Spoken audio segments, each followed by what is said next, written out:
शारदा खंड 2 सिंचाई संघ का द्विवार्षिक शाखा चुनाव हुआ संपन्न, जिसमें अध्यक्ष रणंजय भारती और मंत्री राघवेंद्र निर्वाचित घोषित। पेश है एक रिपोर्ट। रणंजय भारती, प्रदेश वरिष्ठ उपाध्यक्ष एवं नवनिर्वाचित शाखा अध्यक्ष। कर्मचारी न्याय हित और कर्मचारी की समस्याओं के लिए हम लोग हमेशा तत्पर रहते हैं, तो इसमें हमारे जो कर्मचारियों का जनादेश है उसको हम स्वीकार करते हैं और अपनी कर्मचारियों की समस्याओं के लिए आगे निरंतर अपने उच्चाधिकारियों से लड़ाई करते रहेंगे और उनको मान सम्मान पुनः बरकरार रखेंगे। मैं अपने साथियों से यही कहना चाहता हूं कि संगठन को जिस तरीके से आप लोगों ने मजबूत बनाया है, हमारे ऊपर आपने पुनः विश्वास किया है। मैं आप लोगों की समस्याओं के लिए तत्काल निरंतर अधिकारियों से बातचीत करता रहूंगा। उन समस्याओं का निराकरण कराने के जल्द से जल्द कार्रवाई कर दी जाएगी। सर, मैं राघवेंद्र सिंचपाल और अभी नवनिर्वाचित शाखा मंत्री। हमारे सभी कर्मचारियों का बहुत सहयोग रहा है और जो संगठन का कार्य रहा है उसका दायित्व हम पूर्ण ईमानदारी से निर्वहन करेंगे और इनकी समस्याओं को निरंतर अपने उच्चाधिकारियों से मिल करके उनकी समस्याओं का निवारण कराएंगे और मुझे यही आशा है कि हमारे कर्मचारियों को कोई भी समस्या लंबित न रहे।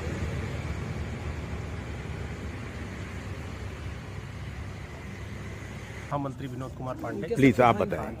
अच्छा, ये जो चुनाव हुआ है, संगठनों में हमारा प्राविधान है संवैधानिक की 2 वर्षों पे हमारे खंडीय स्तर पर चुनाव होते हैं। वो चुनाव हुआ है जिसमें हमारे भारती जी और मिश्रा जी, राजेश मिश्रा जी मंत्री हुए हैं, राघवेंद्र मिश्रा जी मंत्री हुए हैं। ये पूरी कमेटी बनाएंगे। हम लोग हर जिलों में, हर खंडों में जब चुनाव हो जाता है तो प्रदेश का चुनाव होता है और प्रदेश जो है के आह्वान पर हमारी बहुत प्रमुख मांगे हैं, जिसके लिए हम लोग आज दृढ़ संकल्प हुए हैं और लड़ाई लड़ने को तैयार हैं। हमारी 1953 की सेवा निभाओ, सिंचपाल, सिंच पर्यवेक्षक, नलकूप चालक, ये तीनों संवर्ग का एक संगठन है सिंचाई संघ उत्तर प्रदेश और यहाँ सिंचपाल और सिंच पर्यवेक्षकों का खंड है। चुनाव हुआ है और हम एक लड़ाई फिर अभी लड़े थे 6 महीने पहले, धरना प्रदर्शन किए थे, लेकिन ये सरकार हटवादी सरकार है, भाजपा सरकार जो कि कर्मचारियों विरोधी सरकार है। पुरानी पेंशन पर भी हम सर, भाजपा सरकार तो बहुत अच्छा काम कर रही है। नहीं, कहीं कर रही होगी, कर्मचारी हित में कोई काम नहीं कर रही है। खुद पेंशन ले रहे हैं, सांसद जी पेंशन ले रहे हैं पुरानी, विधायक जी पेंशन ले रहे हैं पुरानी, 4 पेंशन ले रहे हैं। अगर 4 बार हुए, कभी सांसद हुए, फिर विधायक हुए, फिर जाकर राज्यसभा से हुए, वो पेंशन ले रहे हैं। और हमारे कर्मचारी 30 से 35 साल सेवा करने के बाद भी पेंशन से वंचित हैं। राकेश कुमार चौधरी, प्रदेश अध्यक्ष सिंचाई संघ उत्तर प्रदेश।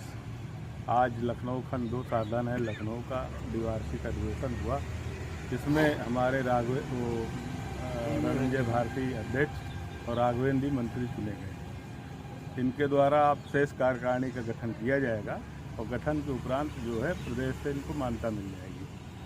हम लोग पूरे प्रदेश में दौड़ा करके और ये संगठन बनाकर प्रयास कर रहे हैं कि हम लोग 2024 के चुनाव से पहले केंद्र सरकार को और राज्य सरकार को कर्मचारी संवर्ग को जगाकर एक ऐसा माहौल बनाएं जिससे हमारी जो ज्वलंत मुद्दा मांगे हैं उनको निस्तारित करें। जैसे पुरानी पेंशन के बारे में भी महामंत्री जी ने बताया। अब पुरानी पेंशन और नई पेंशन के अंतर को बार बार हमारे आदरणीय मुख्य सचिव जी और तमाम लोग वो बयान देते रहते हैं कि ये ज़्यादा बढ़िया है, वो ज़्यादा बढ़िया है। अभी हमने एक कर्मचारी ने रिटायरमेंट के बाद मेडिकल रिम्बर्समेंट का प्रस्ताव भेजा, जबकि इससे पूर्व मुख्य सचिव जी के बयान में था कि सुविधाएं सेम मिलेंगी। उसने भेजा कि हम इलाज कराएं, हमारा 1 लाख रुपए खर्च हुआ है, वो रिम्बर्स किया जाए। सरकार ने मना कर दिया है कि रिटायरमेंट जो NPS के कर्मचारी हैं वो रिटायर होंगे तो उनको चिकित्सीय सुविधा उपलब्ध नहीं होगा।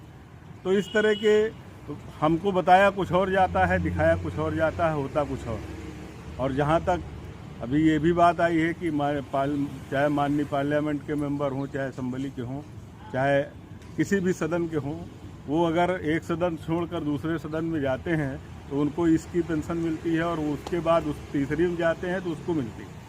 तो उनको 3 पेंशन चाहिए और एक कर्मचारी जो अपना जीवन काल जो महत्वपूर्ण जीवन काल है उसको पूरा विभाग में लगाता है, मेहनत करता है, रात दिन मेहनत करने के बाद उसके बाद भी उसको जीने लायक ना तो सुविधाएं मिल रही हैं, ना वेतन मिल रहा है, और ना आज ये जो सींचपाल है 6600 पद स्वीकृत है, 2200 लोग कार्यरत हैं पूरे प्रदेश में, और एक कर्मचारी के ऊपर 5-5, 4-4 कर्मचारियों का अतिरिक्त भार है।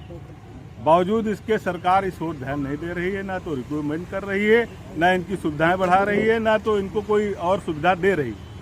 तो हम लोग एक प्रयास कर रहे हैं कि सारे पूरे प्रदेश के कर्मचारियों को लामबंद करके 2024 में से पहले हम लोग एक धक्का दें, क्योंकि ये सभी जानते हैं कि केंद्र की सरकार का रास्ता उत्तर प्रदेश से होकर निकलता है, और उत्तर प्रदेश में उस रास्ते को हम रोकने का काम करेंगे अगर हमारी पेंशन बहाल हो।